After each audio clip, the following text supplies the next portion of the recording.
কি গো, তুমি একা একা এই হরিণটাকে খাচ্ছ, আমাকে দিবে না? হ্যাঁ গিন্নি, দিব তো। আমার যা তোমারও তো তাই। এই নাও খাও। আর হরিণের স্বাদটা কেমন বলো?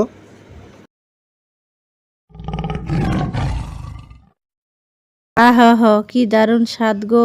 এই হরিণের মাংসটা খেতে দারুণ লাগছে। কই পেলে গো এমন হরিণ? এই তো বনের মধ্য দিয়ে হেঁটে হেঁটে যাচ্ছিলাম, দেখলাম হরিণটা ঘাস খাচ্ছে, আমি শিকার করে ফেললাম। ওহো হো, আচ্ছা। চলো, খাওয়া শেষ, এখন একটু বিশ্রাম করি। বিকালে তো আবার শিকার করতে যাবে, তাই না? হ্যাঁ গিন্নি, বিকালে শিকার না করলে রাতে খাবো কি? চলো বিশ্রাম নেই।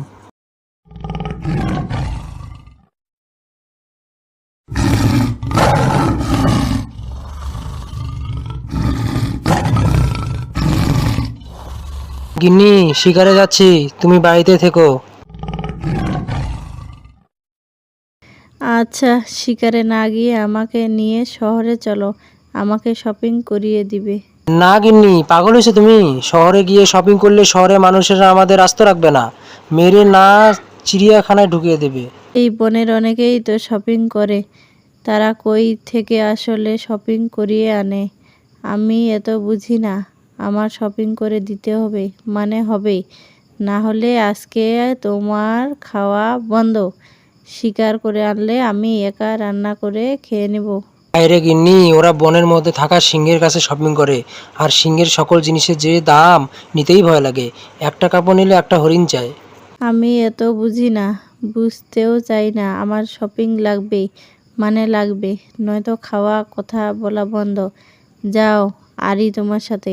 আচ্ছা, আমি দেখতেছি সিংহের দাম যদি কমে।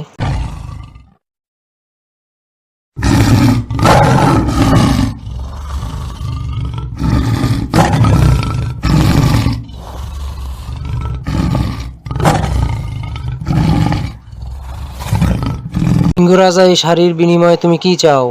এই শাড়িটি নিলে একটা বড় হরিণ চাই, তার নিচে আমি শাড়িটি দিতে পারবো না। একটু কম করো সিংহ রাজা, এত দাম নিয়ে দিয়ে তো নিতে পারবো না।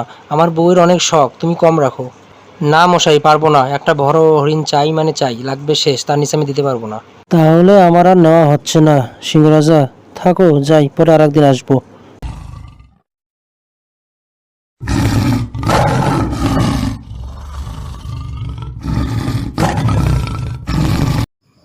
কি গো, আনলে আমার শাড়ি?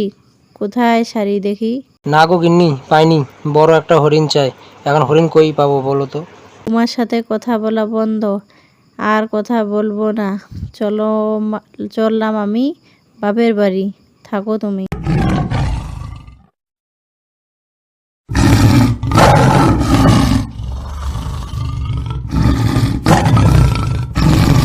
ভিডিও শেষে এটা বোঝা গেল যে একটা সংসার চালাতে হলে উভয়কেই বুঝে শুনে চলতে হবে। যেটা ভিডিওতে দেখা বাঘের বউটি শুনেনি, শুনলে সংসার ঠিকভাবেই চলতো।